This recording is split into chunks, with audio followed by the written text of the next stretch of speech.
Hello and welcome, my dear friend. Some people were trained by peace. You were trained by betrayal. And it didn't just come from strangers. It came from the ones closest to you. Not because they were evil, but because your depth confused them. Because your spirit didn't fit their definition of normal. Because they couldn't comprehend the magnitude of your capacity. So they underestimated you without even realizing it. They weren't trying to break you. They just didn't know how to receive you. And still, you stayed soft. Still, you kept showing up with your hands open. Still, you kept praying. But let's tell the truth. Sometimes you didn't feel holy at all. Sometimes you were mad at God. Mad that it hurt that bad. Mad that you had to carry that much. Mad that every time you gave grace, it came back as silence. And let me say this clearly.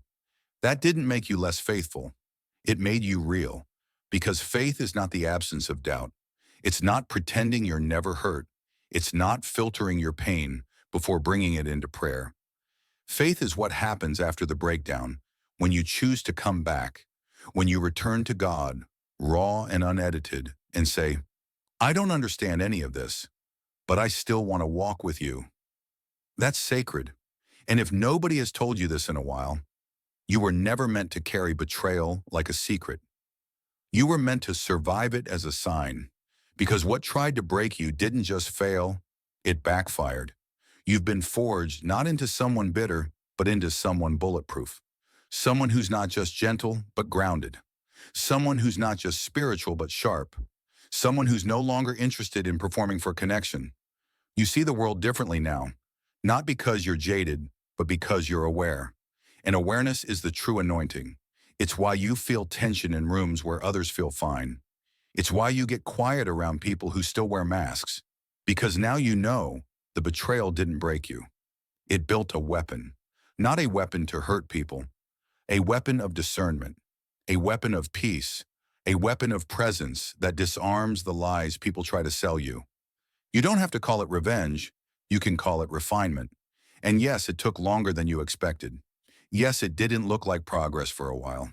Yes, your growth was almost invisible even to you. But that's the thing about becoming. It doesn't scream. It sculpts. It happens in silence, in heartbreak, in those long nights where you wondered if God forgot the promise. He didn't. He was sharpening you for it. Because the kind of calling on your life needed more than soft light and kind words. It needed exposure. It needed you to see who's real and who just claps when they benefit. It needed you to walk through rooms that tried to erase you so you'd never again erase yourself. And now you carry something dangerous. You don't enter like an announcement. You feel like déjà vu in someone's nervous system, like they've met you in a dream they couldn't remember. And now everything in them is scrambling to place you. It's not your words that unsettle them. It's that being around you rearranges something internal without asking permission. Now your presence carries the weight of someone who knows what it costs to be obedient when it's lonely, knows what it means to keep trusting after disappointment, knows how to stand in the tension and not bow to the pressure. You've outlived the lies, the ones that told you you were too much, too sensitive, too slow, too different. And now God is flipping the script. What once looked like isolation was actually sacred insulation while he built you differently. You've been marked, and now the world is about to see what only God could see in you all along. You didn't just survive what tried to break you. You became something through it. And not in the poetic way people say when they want to wrap pain up in a bow. I mean literally, your nervous system rewired, your reflexes changed, your instincts began to filter out what your heart used to crave. That's not motivation. That's biology catching up to prophecy. Because what looked like a breakdown was your spirit learning a language only God could teach. And now you carry it differently. Not louder, not softer, but with the steady weight of someone who's already walked through fire barefoot and still stopped to pick up the pieces of themselves on the way out. You stop praying for clarity every 5 minutes, not because you stopped needing answers, but because something in you got tired of checking the sky when the weather had already changed. You began noticing the subtle forecast in your own body, the shift in appetite, the way you flinched at certain conversations, the way joy felt heavier in places where you used to feel light. That was the clarity, Not lightning bolts, not dramatic signs, just a slow unlearning of everything that used to keep you comfortable in smallness.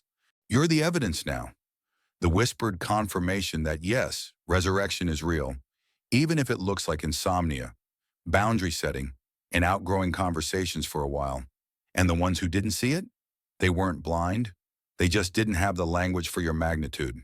They didn't doubt you because you were incapable.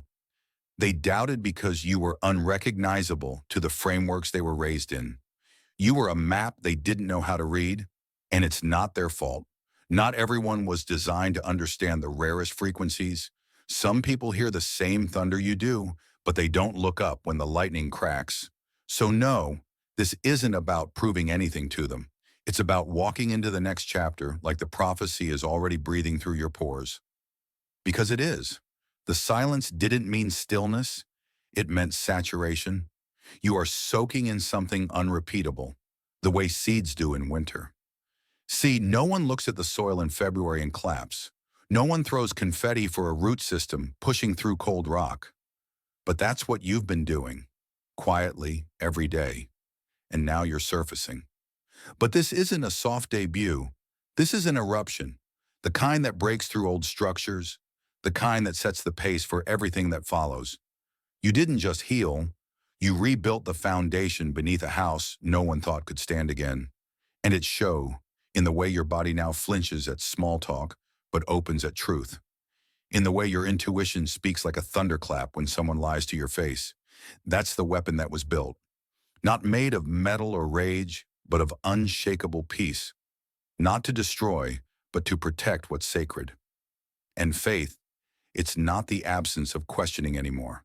It's the act of returning after the questions, of walking back into prayer even after silence, of lifting your head even when your heart is still sore, of choosing to trust, not because it's easy, but because at some point your soul recognized the author's signature in the storm. This isn't a season of waiting for something magical to happen. It's the season of noticing what already has. Look at your voice. Look at your standards. Look at the way you no longer entertain what drains you just to keep the peace. So if it still hurts sometimes, if the memory still flickers, if some days feel longer than others, that doesn't mean you're broken. It means the roots ran deeper than you thought. But now, they're stable. Now they're strong enough to hold what's coming next. Because what tried to shatter you just ended up carving a sanctuary instead. And you're not waiting for the miracle anymore. You've become the living proof that it's already begun. Thank you so much for taking this journey with me. If this message resonated, please like, share it with someone who might benefit, and subscribe to stay connected. Continue your awakening journey by choosing one of the videos on your screen that resonates with you the most. See you there. See.